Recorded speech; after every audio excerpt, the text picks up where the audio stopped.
As I walked toward my son's house with a bottle of wine in my hands, dreaming of a warm family evening, my lawyer suddenly called. "Sir, you need to look at this immediately." "Not now," I waved him off. "I'm going to James's for dinner." "Wait, this concerns him specifically. Your son. You won't believe what he's planning."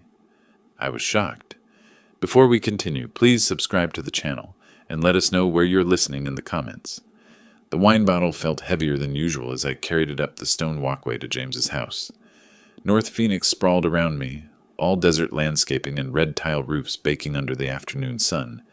I'd baked the cookies myself that morning, oatmeal raisin, James's childhood favorite. Small gestures mattered when you were trying to maintain connection with your only son. Amanda opened the door before I could knock. "Percy, right on time." Her smile was wide, but something about it reminded me of the grin on a coyote I'd once seen cornering a rabbit behind my auto shop. "Wouldn't miss it," I said, stepping inside where the air conditioning hit like a cold slap. James emerged from the kitchen, wiping his hands on a dish towel. "Dad, good to see you." We shook hands. When had we stopped hugging? And he gestured toward the dining room. "Lunch is almost ready." The house had that staged quality, like a furniture showroom. Everything matched. Nothing looked lived in. I set the wine and cookies on the granite counter and settled onto their cream-colored couch, immediately worried about leaving marks. "You look tired," Amanda said, sitting across from me. Her eyes moved over my face with an intensity that made my skin crawl. "Are you sleeping okay? Getting enough rest?" "I sleep fine. It's just that at your age, health becomes so important." She leaned forward. "Have you been forgetting things lately?" I stared at her. "Forgetting things?" "Amanda means we worry about you." James cut in quickly. "Living alone, running those shops by yourself." "I've run Wilson's Auto for 30 years. "Exactly." James sat beside Amanda, and their knees touched, some silent signal passing between them. "That's a long time to carry everything yourself. Don't you think it's time to bring someone else in? Share the load?" I watched him carefully. My son had never shown interest in the business before. He'd gone into real estate, made his own way. "What are you really asking, James?" "Just concerned, Dad." His tongue darted across his lips. "What if something happened? Does anyone else know how to access your accounts? The safe deposit boxes? Have you updated your estate planning recently?" The questions came too fast, too specific. Amanda's hand squeezed James's arm, another signal. They'd rehearsed this. "I'm managing fine," I said slowly. "Of course you are." Amanda's voice had gone sharp. "But James is right. Families should look out for each other." Lunch was salmon and asparagus. I barely tasted it. Every time I looked up, James was watching me. When I excused myself to use the bathroom, I heard urgent whispering from the dining room. Walking back, I caught James's eyes following my every step, measuring something I couldn't name. "More wine?" Amanda offered, already pouring before I answered. I made it through dessert, some elaborate chocolate thing, and stood to leave. "This was nice. We should do it again." "You're not driving home alone, are you?" Amanda's question came out like an accusation. "Maybe James should follow you, just to be safe." "I've been driving for 45 years. "Of course." James walked me to the door. "Call when you get home? So we know you made it okay?" I nodded, suddenly desperate to leave. Reaching for my keys on the side table, my hand brushed against something that slipped from the couch cushion into my jacket pocket. I didn't realize what it was until I was already in my truck. Door closed, engine running. Amanda's phone. Sleek and silver, the screen lighting up in my palm. I should have gone back inside immediately. Instead, I sat there, staring at the notification that had just appeared. Dr. Morrison confirmed appointment for evaluation. Filing next week, as discussed. My hands gripped the steering wheel. The implications crashed over me like a wave, drowning everything else. Evaluation, filing, discussed. I looked back at the house. Through the front window, I could see James and Amanda, in the living room, standing close together, talking intensely. I shifted into drive and pulled away slowly, watching them in my rearview mirror. Neither looked toward the street. They hadn't noticed yet. The phone sat heavy in my passenger seat as I drove home through Phoenix traffic, my mind already racing through possibilities, each one worse than the last. Something was very wrong, and whatever it was, it had been planned carefully, discussed with doctors and lawyers, scheduled for next week. My own son. The realization settled over me like a shroud as I turned onto my street. The phone's screen dark now, but its presence screaming danger with every silent second. I didn't sleep. Couldn't. Amanda's phone sat on my nightstand like a loaded weapon while I lay there staring at my ceiling fan's lazy rotations. At some point around midnight, I stopped pretending and picked it up. The passcode screen mocked me. I tried the obvious combinations, birthdays, anniversaries, and on the sixth attempt, got lucky. Their wedding date. The messages opened like a door into another world. Conversations with someone named Robert Hutchins, Esquire. Another thread with Dr. Morrison's office coordinator. All of it, everything spelled out in casual text shorthand that made my blood run cold. Competency evaluation procedures in one message. Conservatorship paperwork ready in another. A thread from 3 weeks ago. Once we establish incompetence, full financial control transfers within 30 days. 3 weeks. They'd been planning this for at least 3 weeks. My coffee went cold on the kitchen table as dawn broke through my window. I'd read everything twice. The messages went back months. Not weeks. Months. Strategy discussions. Timeline adjustments. Amanda pushing to move faster. James urging patience. At 7 a.m, I pulled out my own phone and started photographing. Every screen, every conversation, every date stamp. My hands stayed steady.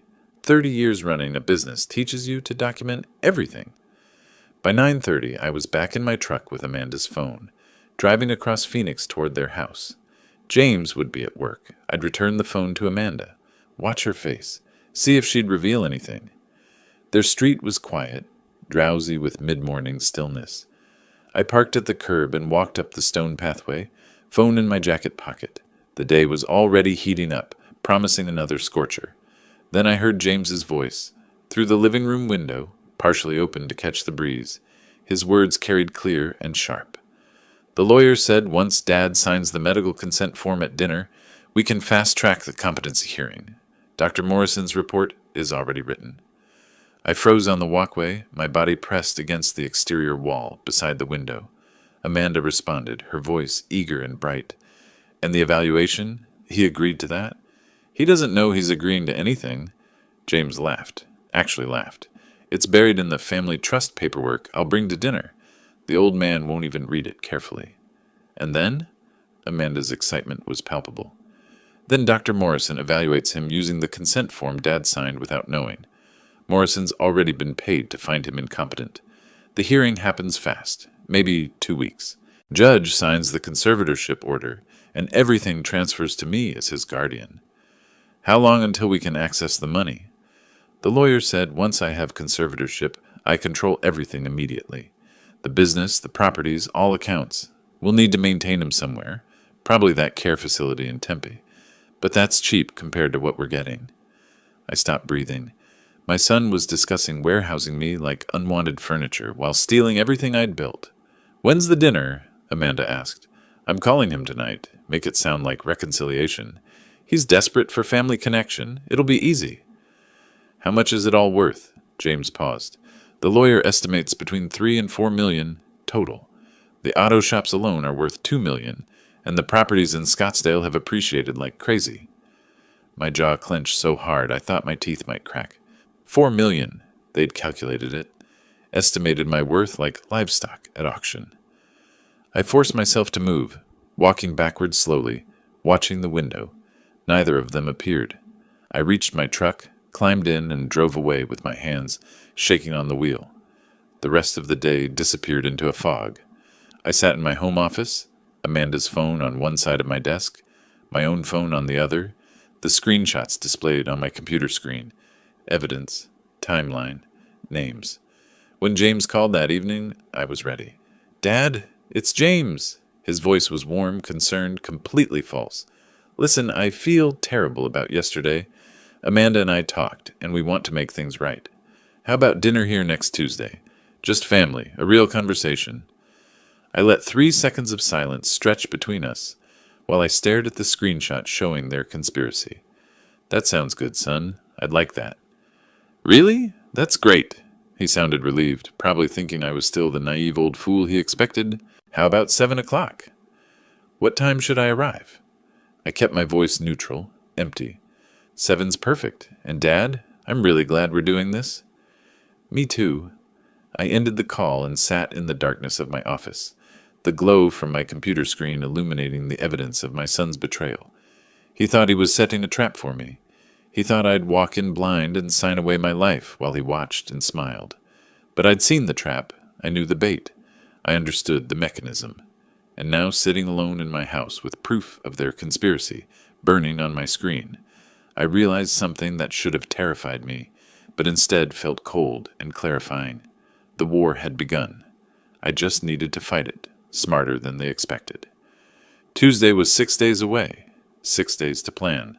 6 days to prepare. 6 days to show my son that underestimating his father was the worst mistake he'd ever make. The morning sun cut through my kitchen window as I dialed Richard Foster's office. My hand was steady now. All the shock burned away into something colder and harder. Foster and Associates. The receptionist's voice was crisp and professional. This is Percy Wilson. I need to see Richard today. It's urgent. A pause. Mr. Wilson, Richard's schedule is completely... Tell him it's about a family member trying to steal my business. Tell him I have evidence. 15 minutes later, Foster called back personally. Percy, what's going on? I need to see you this afternoon. I can't explain over the phone. I'll clear my schedule. Come at 2. I spent the morning printing screenshots, organizing them in a folder, preparing like I used to before important supplier negotiations. Treat it like business, I told myself. Remove the emotion. Foster's office occupied the 14th floor of a downtown Phoenix high-rise. I'd been there dozens of times over the past 15 years. Contract reviews, property acquisitions, business incorporations. Richard had always been steady, thorough, exactly what you wanted in an attorney. He stood when I entered, concern creasing his forehead. Percy, you look angry. I set the folder on his mahogany desk. That's accurate. I spread the screenshots across his desk methodically, pointing to specific messages. Foster leaned forward, his glasses sliding down his nose as he read. His expression shifted from curiosity to alarm to something approaching horror. When did you discover this? He asked quietly. 3 days ago. He picked up several screenshots, reading more carefully. Percy, this is serious. If they file a petition for guardianship and conservatorship before you protect your assets, the court could appoint a temporary conservator. You could lose access to your own bank accounts while this plays out. The words hit like a physical blow. How long do we have? Based on these messages, Foster scrolled through the images on his computer where I'd emailed them. Days, maybe a week. They mentioned filing next week. That was 2 days ago. We need to move now. He grabbed his phone, punching the intercom button. Janet, clear my afternoon. Prepare emergency trust documents, and cancel everything tomorrow morning. Foster pulled up Arizona statutes on his computer, walking me through the nightmare scenario. Once incompetency proceedings start, assets freeze pending evaluation, court-appointed examiners, psychological assessments, legal limbo that could stretch for months. We're going to create an irrevocable living trust, he explained. Transfer everything, the auto shops, your home, investment accounts, into the trust. You'll be the primary trustee, but here's the key. We'll appoint an independent professional fiduciary as successor trustee, not a family member, someone who can't be manipulated. Over the next 3 days, I lived in Foster's office. We drafted documents, revised clauses, built what he called fortress protection. I transferred ownership of Wilson's Auto, all 3 locations, into the Wilson Family Trust. My house in North Phoenix, my investment portfolio, everything. The trust document specifically excludes family members from trustee positions, Foster explained as I reviewed the final draft. Even if they get a court order, the assets are held by the trust, not by you personally. They'd have to prove the trust itself was invalid. Can they do that? Not easily. Not when we've documented everything properly. I also scheduled medical examinations. If James was going to claim I was incompetent, I needed proof otherwise. At Arizona Medical Center, I submitted to a battery of tests. A neurologist named Dr. Sarah Chen had me recite number sequences backward, draw clock faces, answer logic puzzles, walk heel to toe down a hallway. Mr. Wilson, your cognitive function tests place you in the superior range for your age group, she said, reviewing the results. Your memory, executive function, and reasoning skills are excellent. There is absolutely no indication of any impairment. I scheduled a second examination at Desert Health Institute. 2 days later, same results, same confirmation. I collected the written reports like ammunition. On the fourth day, I met Catherine Palmer at Phoenix Fiduciary Services. Gray-haired, professionally detached, she reviewed the scope of assets that would fall under her oversight if I became truly incapacitated. You understand, I'm independent, she said. I have a fiduciary duty to you, not to your family members. If someone tries to manipulate the trust for their benefit, I'm legally obligated to resist. That's exactly what I need. By evening, I sat in my home office reviewing the completed documents, trust agreements, medical reports, original screenshots. I created a secure folder on my computer labeled Defense, uploading scanned copies of everything. My finger hovered over the mouse as I stared at James's name in the message thread. The hurt was still there, sharp and deep, but something else was growing alongside it, something colder. Richard, this protects my assets, I'd said during the signing. But what about justice? What about making sure they don't try this with someone else's father? Foster had paused, choosing his words carefully. Right now, we're building your defense. What comes after? That's your decision. I closed the folder and leaned back in my chair. The defense was solid. My assets were protected. James could file his petition, and it would collapse against the fortress we'd built. But was that enough? The question sat in my chest like a stone as darkness fell outside my window, and I realized with absolute clarity that protection wasn't sufficient anymore. I wanted consequences. 6 days later, I stood in my bedroom, adjusting my collar in the mirror. The reconciliation dinner was scheduled for 6:30, and I'd been practicing my expression all afternoon, cautious optimism mixed with a grandfather's desperate hope for family healing. My phone rang. Richard Foster's name appeared on the screen. I almost declined. The timing was terrible. I needed to leave in 10 minutes. But something in the rapid succession of rings made me answer. Richard, I'm actually heading out to... Sir, you need to see this. His voice was tight, urgent in a way I'd never heard before. I have a family commitment. Can this wait until... Wait, this is precisely about him. I froze, one hand on my car keys. About who? Your son. Check your email. I'm sending something now. I sat on the bed as my phone chimed. The attachment loaded slowly, a PDF with official court letterhead. My eyes tracked across the title. In the matter of the guardianship and conservatorship of Percy Wilson. The room tilted. Percy, are you there? I'm reading it. James had filed a petition with Maricopa County Superior Court this morning.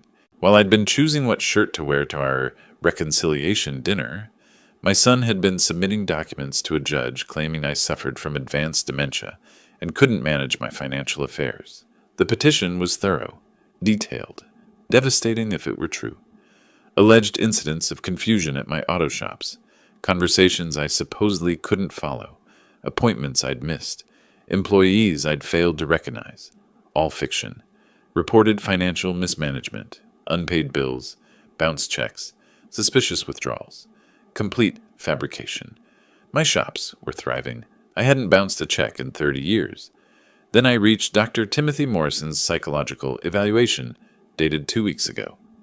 The patient presents with significant cognitive decline consistent with moderate to severe dementia, Morrison had written. Memory impairment, disorientation, inability to manage complex financial matters. Recommendation: immediate protective intervention, including guardianship and conservatorship, to prevent financial exploitation or self-harm. I'd never met Dr. Morrison, never been evaluated by him, never even heard his name until I'd seen it in Amanda's text messages. Percy, look at page 12, Foster said. I scrolled down. There was my signature on a consent form for psychiatric evaluation, dated 3 weeks ago. The penmanship was close, very close, but the angle of the Y in Wilson was wrong. The pressure on the P was too light. I never signed this, I said quietly. I know. That's forgery. That's a crime. My hands weren't shaking anymore. They were perfectly still, which was somehow worse. James filed a guardianship petition with Maricopa County Superior Court this morning, Foster continued. He's asking for emergency temporary conservatorship over your assets and person. The hearing is scheduled for next week. But I'm supposed to have dinner with him tonight? My voice sounded hollow. He said he wanted to apologize, to make things right. That dinner was part of the plan. Look at page 12 of the petition. He claims you've been receptive to family assistance and agreeable to signing necessary documents. He was going to get more signatures tonight to strengthen his case. I walked to my home office, pulling up the document on my computer for a larger view. I read every page carefully, cataloging the lies. Then I retrieved my medical reports from the desk drawer, the examinations Foster had insisted on, and placed them beside the keyboard. Dr. Morrison's fabricated evaluation was supposedly from 2 weeks ago. My actual examinations at Arizona Medical Center and Desert Health Institute, conducted after I'd discovered the plot, showed perfect cognitive function. The dates told the story. James had paid Morrison to write a fraudulent evaluation. Then he'd forged my signature on a consent form to make it look legitimate. All while planning the dinner where he'd get me to sign more documents, probably disguised as family trust papers or healthcare proxies. I picked up my phone and called James. "Dad, are you on your way?" His voice was warm, eager, fake. I made my voice weak, apologetic. "James, I'm so sorry. I've come down with something, feels like food poisoning. I don't think I can make it tonight." A pause, just a fraction too long. "Food poisoning? That's unfortunate. Are you sure you shouldn't go to the hospital? I could come over and help you with—" No. I injected a tremor into my voice. "I just need rest. We'll reschedule soon." "Right, sure." He agreed too quickly, frustration bleeding through his careful concern. "Get some rest, Dad." I ended the call and photographed the forged signature with my phone, texting it to Foster with a single message. "I never signed this. Meet tomorrow morning, first thing." Then I walked to my living room window. The desert landscape stretched beyond my backyard, all saguaro silhouettes and purple mountains in the dying light. I was still dressed for the dinner I wouldn't attend. Button-down shirt, pressed slacks, the watch James had given me for my 60th birthday. He'd planned everything. The reconciliation dinner was meant to be the moment I signed away my autonomy, completely unaware that the real court petition was already filed. He'd probably prepared documents that looked like family trust agreements, but were actually additional consent forms, medical releases, power of attorney grants. I'd have signed them while he smiled, and Amanda poured wine, and they talked about healing and family and moving forward together. And then next week, at the hearing, James would present all those signatures to the judge as proof I was agreeable and cooperative with the guardianship plan. "You wanted to make me helpless," I said to my reflection in the darkening window. "Let's see how that works out." The war had new rules now. James had forged my signature, filed false documents with the court, paid a psychologist to fabricate a medical evaluation. This wasn't family dysfunction anymore. This was criminal fraud. And I had every intention of showing my son exactly what happened when you underestimated a man who'd built 3 successful businesses from nothing. 2 days after canceling the dinner, I needed to clear my head. The forged signature kept appearing in my mind, that false Y in Wilson, the wrong pressure on the P. I grabbed my golf clubs and drove to Desert Pines Senior Center, where I'd occasionally played over the past year. The course was easier than my usual country club, and nobody there asked questions about business. The morning sun was already fierce when I reached the practice green. I set up balls mechanically, trying to focus on my stance, but my putting was terrible. Every time I lined up a shot, I saw that petition instead, page after page of lies about my mental competence. "Your grip's too tight." I looked up. A woman in her early 60s stood a few feet away, wearing a volunteer badge that read, "Dorothy Turner." She had kind eyes and silver hair pulled back in a practical ponytail. "Tension in your hands travels up your arms," she continued, demonstrating a proper stance. "Try loosening your fingers, letting the club rest naturally." I attempted another putt. The ball rolled wide.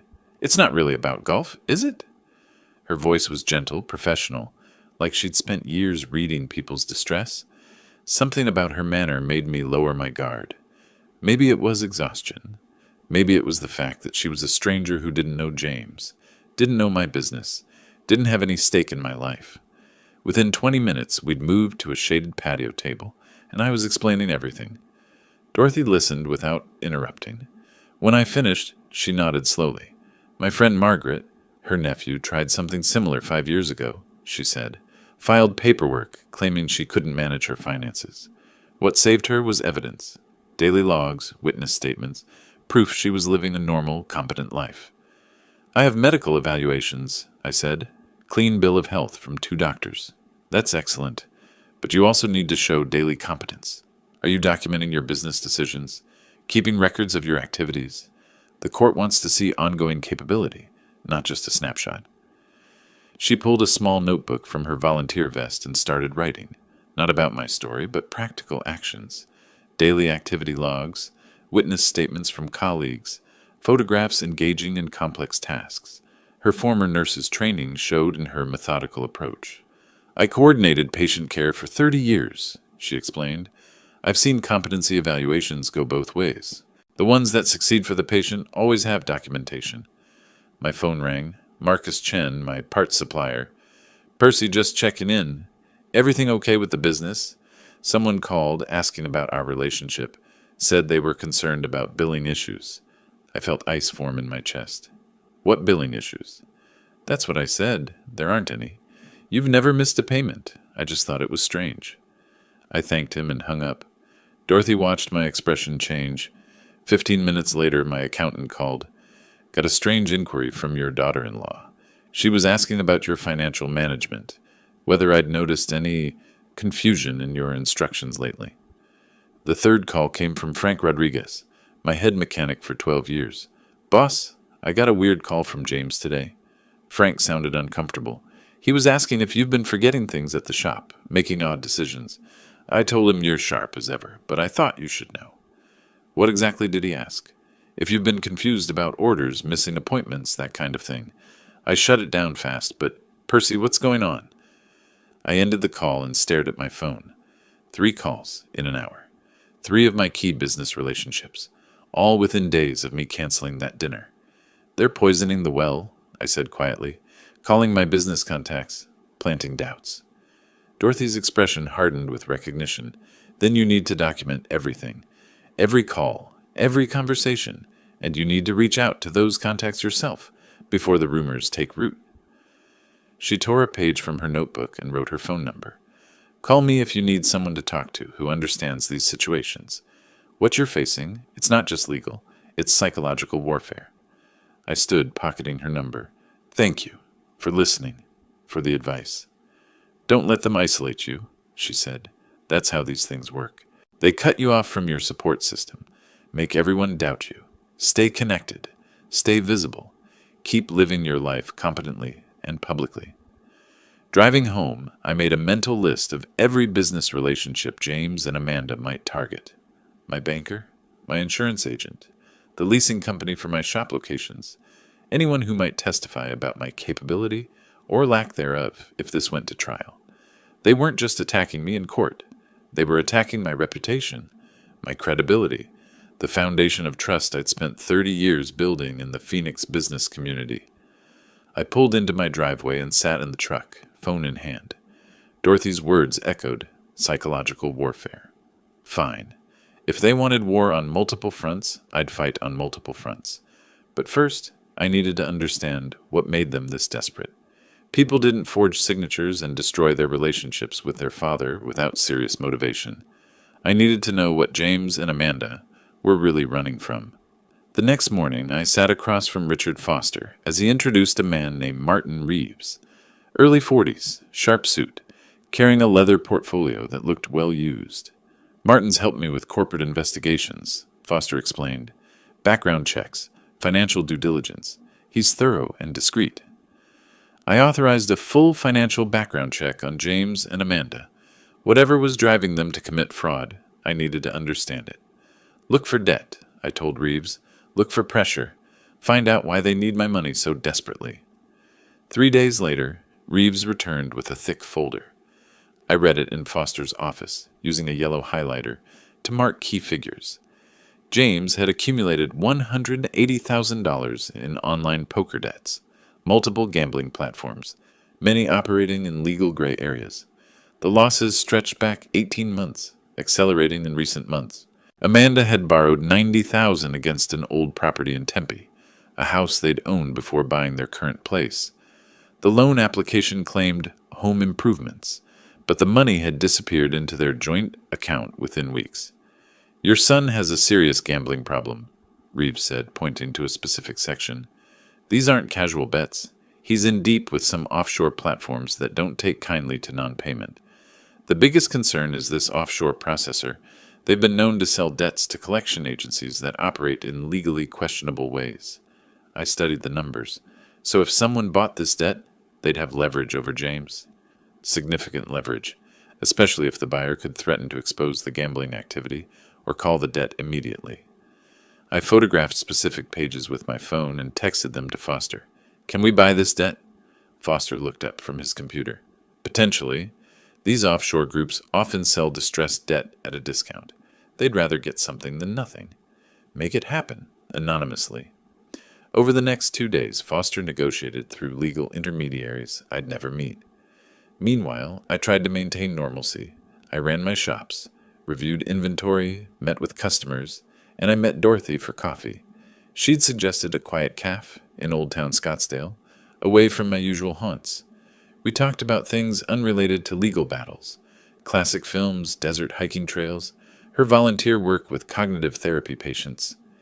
When she laughed at my dry observations about difficult customers, something tight in my chest loosened slightly. "You seem lighter today," she said, touching my forearm. "Less burdened. I'm taking action instead of just reacting. It feels different. Action is good, but don't forget to live while you're fighting."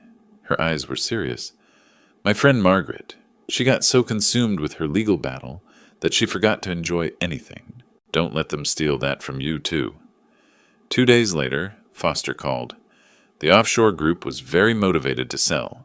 They'd rather have 60 cents on the dollar now than chase your son through international jurisdictions. We acquired the debt for $108,000. It's now officially assigned to Wilson Financial Trust. The paper trail is clean, airtight, everything legal and traceable. James will receive notification within 48 hours that his debt has been transferred to a new creditor. I leaned back in my office chair, fingers steepled. My son owed me $75,000 and didn't know it yet. The debt gave me legal standing, the ability to call it due, the power to expose his gambling to courts, to Amanda's family, to anyone who might be funding their lifestyle. That evening I met Dorothy for dinner, a small Italian place she knew, family-owned, with check tablecloths and candles and wine bottles. We talked about her late husband, 15 years gone now, and my wife, who'd passed 8 years ago. Shared grief created unexpected intimacy. My phone buzzed during dessert. Foster's text. "Debt acquired. Documents being filed tomorrow." I silenced the phone and turned my full attention back to Dorothy. She was describing a hiking trail she loved in Sedona, her hands moving as she talked, her face animated. I realized I was genuinely interested, not strategizing, not plotting, but actually listening to another person talk about something they cared about. "You should come with me sometime," she said. "The trail's not too difficult. Beautiful views." "I'd like that." Driving home later, I caught myself smiling. Not the cold satisfaction of gaining leverage over James, but something warmer, unexpected. Dorothy had reminded me that life existed outside this battle, that I could pursue justice and still experience moments of genuine connection, that revenge and living weren't mutually exclusive. The debt notification would reach James tomorrow. He'd discover that his financial leash now belonged to someone he didn't know. Yet. But tonight, I'd had dinner with an interesting woman who made me laugh and think and feel something other than cold calculation. Maybe Dorothy was right. Maybe the best revenge wasn't just destroying James's plans, but refusing to let him destroy my capacity for anything else. 2 days later, James received the letter. I wasn't there when it happened, but I could imagine the scene perfectly. His office cubicle in Scottsdale, probably eating lunch at his desk, signing for a certified letter without thinking much about it, then opening the envelope. Notice of debt assignment. his $75,000 offshore gambling debt transferred to Wilson Financial Trust. Wilson. My name, my trust. Amanda started calling an hour later. 7 calls in 20 minutes. I was at the shop reviewing inventory when my phone started buzzing like an angry wasp. I picked it up once, saw her name, set it face down on my desk. By the 4th call, she was leaving voicemails. I listened to them later, hearing her voice shift from careful politeness to barely controlled panic. Percy, please. We need to talk about this misunderstanding. Next message, 10 minutes later. Percy, we were only trying to help. Please call me back. By the 7th, please, we can fix this, please. I deleted them all. That afternoon, a courier delivered Foster's response to their incompetency petition. I got the call from Richard an hour later. It's done, he said. Medical evaluations from Dr. Chen, Dr. Palmer, and the third opinion from Dr. Washington at Phoenix Cognitive Center. All 3 explicitly stating no cognitive impairment, plus the forensic analysis proving the signature forgery. And the criminal complaint? Filed with the Attorney General and the District Attorney. The letter makes it clear. Forging signatures on court documents is a felony under Arizona revised statutes. I thanked him and hung up. Then I sat at my desk for a long moment, staring at the wall calendar. The court hearing was scheduled for 3 days from now. 3 days until James and Amanda had to explain to a judge why they'd forged my signature, fabricated medical evidence, and attempted to steal my life's work. That evening, Dorothy arrived at my house with a bag of groceries. We'd planned to cook dinner together. Her suggestion, something about how cooking with someone tells you everything you need to know about them. She unpacked ingredients on my kitchen counter: chicken breasts, vegetables for salad, fresh herbs. I showed her how I seasoned the chicken, standing close behind her, guiding her hands on the knife when she asked how to butterfly the breast properly. We turned toward each other at the same moment. Her face was inches from mine. Neither of us moved away. You're good at this, she said quietly. Cooking? Being present, despite everything else happening. I'd told her about acquiring James's debt earlier, not boasting but explaining my strategy. She'd listened without judgment, her hand resting on my forearm. You're protecting yourself, she'd said. That's not the same as cruelty. Now, in my kitchen with flour on her hands and laughter in her eyes when I accidentally knocked over a spice jar, I realized something startling. I hadn't thought about James or the court case for nearly an hour, the longest break my mind had taken in 2 weeks. We cooked together in comfortable rhythm, occasionally bumping shoulders, passing ingredients without needing to ask. The chicken came out perfectly. The salad was crisp and bright. We ate at my dining table, talking about everything except legal battles, her volunteer work, my auto repair stories, shared memories of hiking trails we both loved. After dinner, we washed dishes side by side. I washed, she dried, and I told her about James receiving the debt notification. What are you planning to do with it? She asked, casual tone masking a serious question. My hands stilled in the soapy water. Use it as leverage. Make him understand he can't destroy people without consequences. And after the court case, I met her eyes. I don't know yet. Part of me wants to forgive him. Part of me wants to watch him fail. I haven't decided which part wins. She touched my arm gently. That's honest. I appreciate honest. We finished the dishes in silence, but it wasn't uncomfortable. It was the silence of 2 people who didn't need to fill every moment with words. When she left around 10, she squeezed my hand at the door. See you Saturday? We could visit that botanical garden I mentioned. I'd like that. I watched her drive away, then returned to my kitchen. The space still smelled like herbs and lemon. 2 wine glasses sat drying on the rack, evidence of an evening that had nothing to do with revenge or justice or court battles, evidence that I was still capable of something other than cold calculation. My phone buzzed. A text from Foster. James and Amanda will receive the criminal complaint notice tomorrow morning. Expect reactions. I set the phone aside and walked to my back window. The desert stretched dark beyond my yard, city lights twinkling in the distance.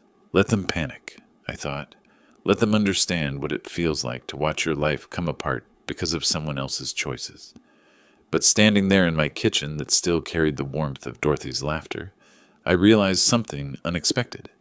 Their panic didn't give me the satisfaction I'd anticipated. What gave me satisfaction was the chicken dinner, the shared dishwashing, the comfortable silence.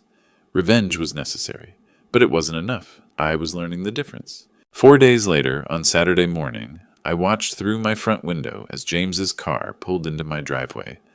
I'd been drinking coffee, enjoying the quiet before Dorothy and I were supposed to visit the botanical garden.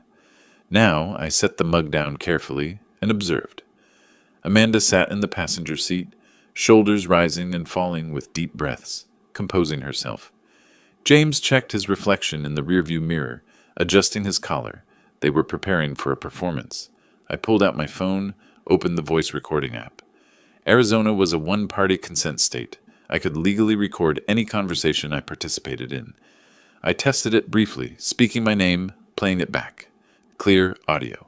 I started a new recording and slipped the phone into my shirt pocket, microphone facing outward. Then I opened the door. "Dad," James tried to smile. It didn't reach his eyes. "Can we talk, please?" I stepped aside, letting them enter. We settled in my living room, me in my armchair, them on the couch facing me. Amanda clutched a tissue. James sat forward, hands clasped. "Percy, we made terrible mistakes." Amanda's voice trembled. "We were scared of losing you, scared of what would happen to the family business. We went about it all wrong." I said nothing, just watched. James leaned forward. "Dad, I know what the documents say, but it wasn't meant to hurt you. We thought we were protecting the family assets. I should have talked to you directly. So filing for guardianship was protection." My voice was flat, emotionless. "We were trying to help." Amanda's tears came on cue, but I noticed she'd been holding the same tissue for 10 minutes without actually using it. "You're alone, managing everything yourself. You thought you'd take it all without asking." Silence. James's eyes darted to Amanda, back to me, searching for signs of softening that didn't come. 40 minutes of this. Apologies that sounded rehearsed. Explanations that shifted from misunderstanding to concern for your welfare to increasingly desperate justifications. I sat perfectly still, hands resting on the armrests. Occasionally I nodded slightly, encouraging them to keep talking. They filled every silence, each word digging them deeper. Amanda paced now, frustrated by my lack of response. Her carefully constructed narrative was cracking. "We didn't want to deceive you," she burst out suddenly. "We just thought you would give us the business yourself. You're getting older and we're family. It made sense. Why fight us when you could have just transitioned things peacefully?" There it was, the truth under the performance. James tried to recover. "We needed the money so badly you don't understand. The pressure we've been under—" I stood. "The court hearing is in 3 days. You can explain all of this to the judge. I'm sure they'll find your reasoning compelling." Amanda's face went white. "Percy, please. I think you should leave now." They left. James looked back once from the doorway, mouth opening like he might say something else. Then he just turned and walked to the car. I stood at my door for several minutes after they drove away, watching the empty street. Then I walked to my office, connected my phone to my computer, and backed up the recording to 3 locations: hard drive, cloud storage, USB drive in my safe. Their own words admitting they'd expected me to simply hand over my business, that they'd needed the money badly enough to commit fraud. Dorothy arrived an hour later. I was still in my office when she knocked. "Hey," she said, reading my face immediately. "What happened?" I showed her to my back patio instead of suggesting we leave for the botanical garden. We sat in the shade overlooking the desert landscape. I didn't speak at first, neither did she. We just existed in shared silence. Finally, I told her about James and Amanda's visit. Then I played her the recording. She listened without interrupting. When it finished, she took my hand. "You could have yelled," she said quietly. "You could have said horrible things. You didn't. You let them convict themselves with their own words. I'm proud of you." I wanted to scream at them. My voice was tight. Tell them exactly what I think of their betrayal. But you didn't, because you're better than they are. Something in my chest loosened. Dorothy saw it. The moment I'd been holding together through sheer will, suddenly safe to fall apart slightly. She moved closer on the patio bench. "You don't have to be strong every second. Not with me." I looked at her then, really looked. the silver in her hair catching the sunlight, the kindness in her eyes that didn't come from naivety, but from having seen enough of life's cruelty to value its rare moments of tenderness. "Thank you," I said, "for being here, for understanding why I had to let them hang themselves." "I understand justice," she replied. "I understand boundaries, and I understand that you're one of the good ones, Percy Wilson." We sat there for another hour, talking and not talking, her hand in mine. At some point I told her about my wife, how she died 8 years ago, how I'd thought that part of my life was over. "Maybe it doesn't have to be," Dorothy said softly. I turned toward her, she turned toward me, and then we were kissing. It was gentle, tentative. Two people who'd forgotten what this felt like and were rediscovering it together. When we pulled apart, she smiled. "I've wanted to do that since the golf club. Why didn't you? You had enough happening. I wanted to wait until you had space in your life for something good." I touched her face. "I have space now." The court hearing was in 3 days. James and Amanda would face a judge with their forged documents and fabricated evidence. I had medical reports, forensic analysis, recorded admissions, and a criminal complaint filed with the state. But sitting on my patio with Dorothy's hand in mine, tasting her kiss on my lips, I realized the most important victory wasn't in that courtroom. It was here, now, reclaiming my capacity for connection, for tenderness, for hope. James had tried to take my life. Instead, I'd found a new reason to live it. 3 days later, I walked up the courthouse steps with Richard Foster on my left and Dorothy on my right. Monday morning, 10 o'clock. The marble building loomed against a cloudless Arizona sky. "Ready?" Foster asked, adjusting his briefcase. Dorothy squeezed my hand. I nodded. We passed through security, navigated hallways that echoed with our footsteps, and found courtroom 4C. James and Amanda were already seated at the petitioner's table with their attorney, a nervous-looking man named David Chen, who kept shuffling papers like he could reorganize them into a winning case. Judge Patricia Hamilton entered at exactly 10. Late 50s, sharp eyes, no-nonsense demeanor that reminded me of my best high school teacher. She reviewed the case file briefly, then looked up. "Let's proceed. Mr. Chen, your client filed this guardianship petition. Present your case." Chen stood, clearing his throat. "Your Honor, we believe Mr. Percy Wilson requires assistance managing his affairs. While recent medical evaluations show current competence, we're concerned about long-term patterns documented where?" Judge Hamilton interrupted. "Well, that is, we have witness testimony that—" "From whom?" Chen faltered. "The petitioner and his wife observed concerning behaviors." "The same petitioner who would benefit financially from this guardianship?" The judge's tone could have cut glass. "Continue." I watched James across the courtroom. His jaw was clenched tight. Amanda stared at the table. Foster stood when his turn came. He presented evidence methodically, like dealing cards in a winning hand. Medical evaluations from 3 independent physicians, Dr. Chen, Dr. Palmer, Dr. Washington. Each report explicit, no cognitive impairment whatsoever. Then the forensic document analysis. Foster displayed the forged signature alongside my genuine ones on the courtroom screen. Even I could see the difference. The wrong angle on the Y, the light pressure on the P. "Mr. Chen," Judge Hamilton said, studying the comparison, "your client submitted a consent form with what your own expert witness now admits appears to be a forged signature. How do you explain this?" Chen stammered. "Your Honor, there may have been administrative confusion.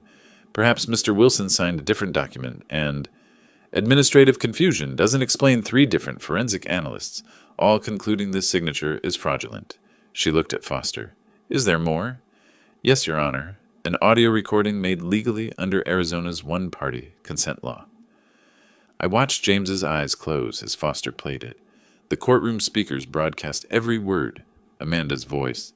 "We didn't want to deceive you. We just thought you would give us the business yourself. You're getting older, and we're family. It made sense." James's voice. "We needed the money so badly. You don't understand." The silence after it finished was absolute. Judge Hamilton removed her glasses, cleaned them slowly, replaced them. When she spoke, her voice was cold and precise. "This petition is dismissed with prejudice." Mr. Wilson, I apologize that the court's time was wasted with this matter. Mr. James Wilson, you are ordered to pay respondents' legal costs in full, $15,000. Additionally, I'm forwarding this evidence to the county attorney for review of possible criminal charges. The gavel came down, case closed. I stood, shook Foster's hand. Dorothy smiled at me, not triumphant, just present. We walked toward the exit together. Behind us, I heard James's chair scrape back. Footsteps. His voice loud and desperate in the courthouse hallway. "Dad, wait! We're still family. You can't just cut us off. Dad!"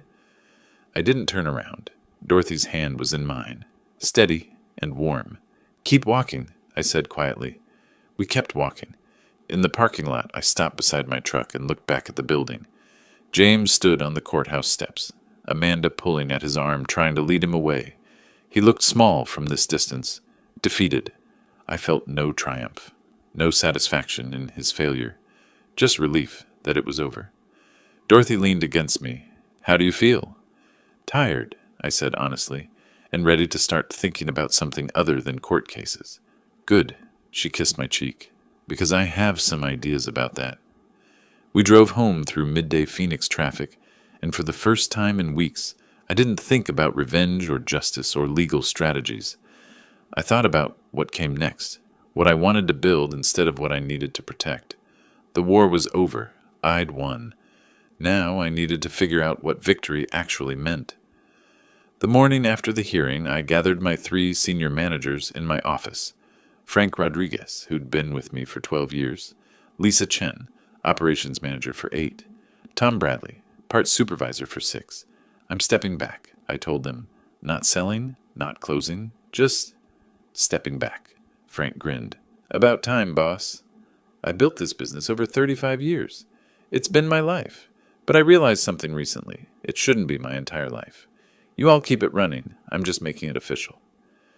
I'd already hired a professional manager through Foster's connections, someone to handle daily operations while I transitioned to a consulting role, available for major decisions, but no longer managing every detail. I walked through the shop that afternoon, stopping at each bay to shake hands with mechanics who'd worked for me for years, some for decades, thanking them, explaining that wages and benefits wouldn't change, watching their concern transform into genuine happiness for me. 2 days later, I met James at a caf called Desert Grounds on the outskirts of Phoenix, neutral territory, a corner table by the window where we could talk privately. He arrived 10 minutes late, looking exhausted. The confident swagger I remembered was gone, replaced by someone who'd lost everything and knew it. I had 3 documents ready. I slid the first across the table. "Debt forgiveness. The $108,000 I paid for your offshore debt. Forgiven." His eyes widened. The second document. "A check for $50,000. Payable to your creditors, not to you directly, to clear your other obligations." He reached for it. I held up the third document. "In exchange, proof of enrollment in a certified gambling addiction treatment program, plus documented employment within 60 days. I slid the final paper across. "And this, my updated estate plan." He read it. His face went white. "You're leaving everything to a charity?" "The Desert Seniors Support Foundation. People who need help, not people who tried to steal from me." "You're cutting me out completely?" His voice rose. "After everything, you're destroying our family." "I didn't destroy anything. You did that when you tried to have me declared incompetent. I'm giving you more than you deserve. Take it or face criminal prosecution. Your choice." The anger drained out of him like air from a punctured tire. He stared at the documents, hands shaking. "What if I fail? What if I can't?" "Then you fail. But you'll fail as your own man, not as someone waiting for their father to die so they can inherit his life's work." He signed all 3 documents. His signature looked nothing like the forgery he'd submitted to the court. Smaller, defeated, but genuine. I left the caf, lighter than when I'd entered. That chapter was closed. James had a chance to rebuild his life on his own terms. Whether he took it or not wasn't my responsibility anymore. 2 days later, Dorothy and I loaded her sedan with weekend bags and a cooler of sandwiches. We were taking her car, not my truck. A deliberate choice. "Ready for an adventure?" she asked, sliding into the driver's seat. More than ready. We drove west toward San Diego. Dorothy's hand rested on my knee while I watched the Arizona desert give way to California hills. We stopped for lunch in Yuma, switched drivers, and she fell asleep in the passenger seat somewhere past the border. I glanced at her peaceful face, then back at the road ahead. This was the first time in weeks I'd thought about the future instead of the past. We reached San Diego by late afternoon and found a small hotel near La Jolla. As sunset approached, we walked to the beach, shoes off, feet in cold Pacific water, waves breaking around our ankles. Dorothy leaned against my shoulder. You did the right thing, giving him a chance but not rescuing him. I kept thinking about what you said, about your friend Margaret, how the fight almost consumed her. I don't want to be consumed. I want to live. She squeezed my hand. Then let's live. The sun descended into the ocean, painting the sky in shades of orange and gold. I watched the horizon and understood with absolute clarity. Winning wasn't about defeating James. It was about reclaiming my right to choose my own life. I'd protected what I built, secured my legacy, given my son a chance at redemption while maintaining boundaries that honored my own worth. But the real victory was standing here with Dorothy, feeling the ocean spray on my face, planning road trips and quiet dinners and lazy Sunday mornings instead of court strategies and evidence collection. True freedom wasn't about destroying toxic people. It was about choosing to walk away from them and toward something better. What are you thinking? Dorothy asked. I pulled her closer. That I spent 2 months fighting for justice, and I won. But this, right now, this is what winning actually feels like. She smiled. Good, because this is just the beginning. The waves crashed. The sun set. The Pacific stretched endless before us.